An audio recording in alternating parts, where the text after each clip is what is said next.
안녕하세요. 환자와 의사 사이를 소통해주는 통역의사 이영석입니다. 오늘 이 시간에는 환자나 보호자가 뭘 잘못 알고 있는 거죠. 이 잘못 알고 있는 진실 때문에 환자를 도와주는 게 아니라 오히려 환자를 망가뜨리는 그러한 경우가 의외로 상당히 많습니다. 그 몇 가지가 있는데 그 중에 오늘 이 시간에는 주로 통증에 대해서 말씀드리겠습니다. 우리가 이제 암성 통증에 쓰는 이제 약에 대해서 말씀을 드릴 텐데, 이게 정말 문제예요. 이 진통제에 대한 이 편견이 너무나 많아요. 무슨 말이냐? 이제 환자분이 아프시다 그래. 그죠? 그러면 보호자가 그래. 엄마 좀 참아봐. 이거 진통제 먹으면 안 되잖아. 이거 빨리 치료해서, 암이 나아서 안 아파야지. 이거 진통제 이거 몸에 얼마나 나쁜데. 이것도 이거 마약성 진통제래. 이거 마약이래, 마약. 그럼 이제 뭐예요? 이거 마약이야? 그러면 어떤 생각이 드십니까? 마약 중독 되겠네. 그죠? 그리고 저거 몸에 엄청 나쁘겠네. 두 번째.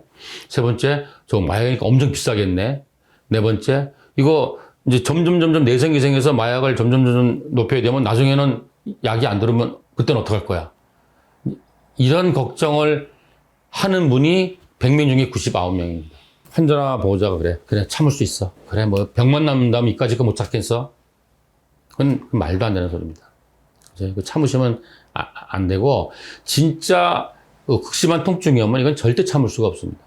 그 지경에 이르기 전에 미리 조절을 잘 하셔야 되고, 또 잘못 알고 있는 게 뭐냐면은, 물론 이제 통증 초기에는 일반 진통제를 처방하죠. 우리가 이제 엔세이드라고 그러죠. 비스테로이드성 소염 진통제. 보통 우리 허리 아프거나 무릎 아프거나 감기 몸살 걸렸을 때 쓰는 약들이 있잖아요. 타이레놀이라든지 이런 것들 울트라셋 이런 거 많이 쓰잖아요. 그런 거 쓰셔도 돼요. 근데 이 약은 이 통증을 조절하는 강도도 낮지만 장기적으로 쓰면은 부작용이 많아요. 위장장애가 와서 속 쓰린다든지 아니면 이제 몸이 붓는다든지 혈압이 올라간다든지 이런 부작용이 많습니다.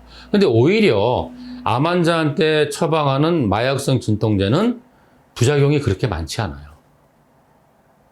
그리고 이 마약성 진통제는 식사와 관계없이 시간 맞춰 드실 수 있어요. 그리고 그 강도는 훨씬 높습니다. 그리고 통증 조절을 위해서 쓰는 마약은 절대 마약 중독처럼 환상이 보이고 이런 거 없습니다. 그리고 가격 굉장히 쌉니다. 이분은 이제 일주일에 한 번만 딱 오시는 분이에요. 직장 다니시기 때문에. 그런데 제가 오늘 딱 보자마자 체중 좀 줄으셨네요. 그러니까 그분이 나보고 뭐라 하냐면 예리하시네요. 근데 그분이 2, 3주 전에 내가 뭐라 하냐면 한 달 전인가 요즘 체중 좀 많이 넣으셨네요. 그러니까 예리하시네요. 그렇게 얘기했어요. 저는 제일 먼저 보는 게 안색입니다. 그러니까 사람이 안색이 편안하고 피부색이 맑으면 그동안 모든 게 좋았던 거예요. 이제 그리고 두 번째는 식사 어떻게 하셨느냐, 잘했냐 못했냐, 또 어떤 거 드셨냐. 우리 병원은 주로 이제 식이요법 때문에 오시는 분들이 많기 때문에 식이요법에 대해서 이제 물어보죠. 그래 어느 정도 드셨냐, 이건 어땠느냐, 이렇게 이야기하고 그 다음에는 이제 뭐냐면 통증에 대해서 물어봐요. 왜냐하면 이제 언젠가 또 말씀드리겠지만 거의 대부분 항암하는 분들이 항암제에 의해서 통증이 있거든요. 주로 이제 말초신경님이 와서 그래서 통증에 대해서 그러니까 안색을 보고 체중을 보고 그리고 식사를 어떻게 하는지 보고 그리고 통증을 항상 물어봅니다.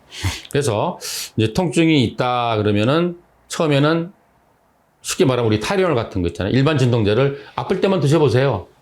그러면 대부분 사람들이 그거 하루에 한 번 내지 이틀에 한 번 먹으니까 살 것 같으네요. 그러면 생각해 보세요. 지금 항암하셨잖아요. 근데 그 진통제가 얼마나 해롭겠어요? 그건 말도 안 되는 소리예요. 일반인들도 그래서 허리 아프거나 어깨 아프면은 진통제 몇 달 먹을 수도 있는데, 그죠? 그래서 그건 잘못된 생각입니다. 그리고 병이 나와서 안 아프기를 기다린다는 거는 마치 당뇨 환자가 인슐린 처방 안 받고 자기가 식이요법하고 운동해서 당뇨가 나서 당이 떨어지길 바란다는 것과 똑같은 얘기예요. 약의 도움도 받고 또 스스로 노력해야 될 건 노력해서 좋은 결과를 얻도록 해야 되지 어느 한 가지만 갖고는 안 되는 거죠. 그래서 처음엔 일반 진통제를 아플 때마다 드셔보세요.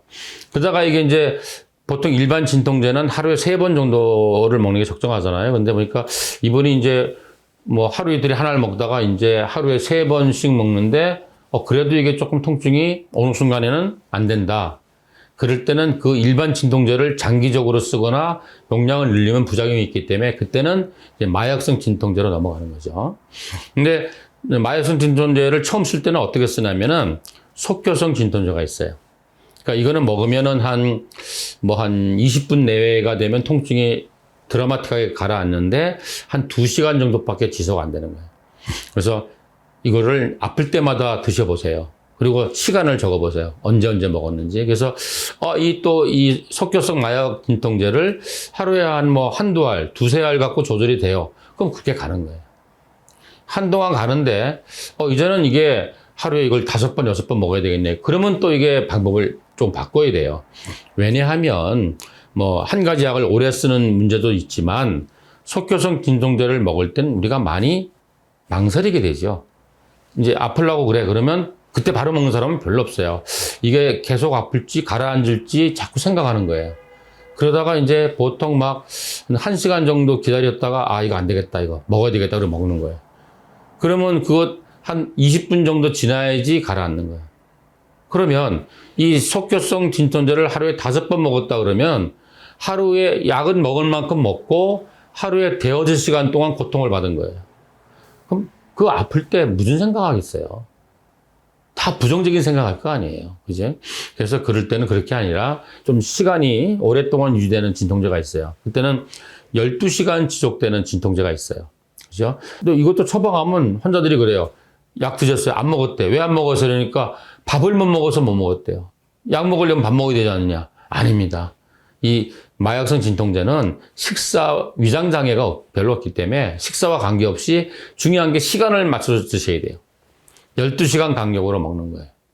그러니까 우리가 이제 그렇게 하는 거예요. 그 속효성 진통제가 이게 5ml짜리도 있고 10ml짜리도 있는데 이걸 5개, 10ml짜리를 5개 먹었다. 그러면 이제 50ml잖아요. 그럼 이제 50ml에 맞게끔 12시간 먹는 걸 우리가 처방을 하는 거예요. 그래서 12시간 이걸 먹었는데 잘 지내는데 그래도 중간에 한 번 정도 돌방통이라는 건 갑자기 통증이 나타나는 거죠. 있다 그러면은 어떻게 하냐면 12시간 지속형 진통제를 규칙적으로 드시고 돌발통이 왔을 때는 예전에 먹던 속효성 진통제를 추가해서 드세요. 이렇게 이야기하는 거죠.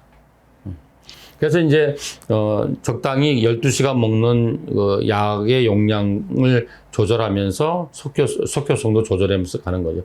그리고 이제 또 아주 돌발통이 있어요. 급작스럽게 엄청나게 통증이 오는 게 있어요. 그럴 때는 예를 들어서 이렇게 이 혀 밑에 넣는 거라든지 입에 이렇게 필름 같이 넣는 그건 정말 몇 분 안에 통증이 가라앉는 게 있어요. 물론 더 빠른 거는 이제 몰핀 주사하죠. 그렇게 여러 가지 방법으로 조절을 하고 또 이제 어떻게 했냐면 72시간 동안 지속되는 롱액팅 진통제가 있어요. 이건 이제 파츠처럼 이렇게 붙이는 패치 형태예요. 그래서 72시간 가는 거, 12시간 가는 거, 2시간 가는 거, 또 돌발통을 접는 거 이런 것들을 가지고 내성이 오지 않게끔 그리고 최적의 양량으로 환자가 가장 편하게 지낼 수 있도록 지속적으로 매일매일 환자랑 이야기해 가면서 이렇게 처방을 하셔야 됩니다. 그러면 환자는 정말 잘 지내십니다. 그래서 우리가 밥을 못 먹는다고 해서 계속 소화제하고 식욕촉진제만 주는 거 아무 소용 없어요. 통증 조절하면 잘 먹을 수 있어요. 또 불면증이 있다고 수면제만 처방하는 게 아니라 통증 조절하면 잘 주무실 수 있어요. 그래서 이렇게 여러 가지 생각을 가지고 처방을 하고 또 환자분도 이런 전체적인 개념을 가지시고 스스로 통증 조절할 수 있으셔야 됩니다.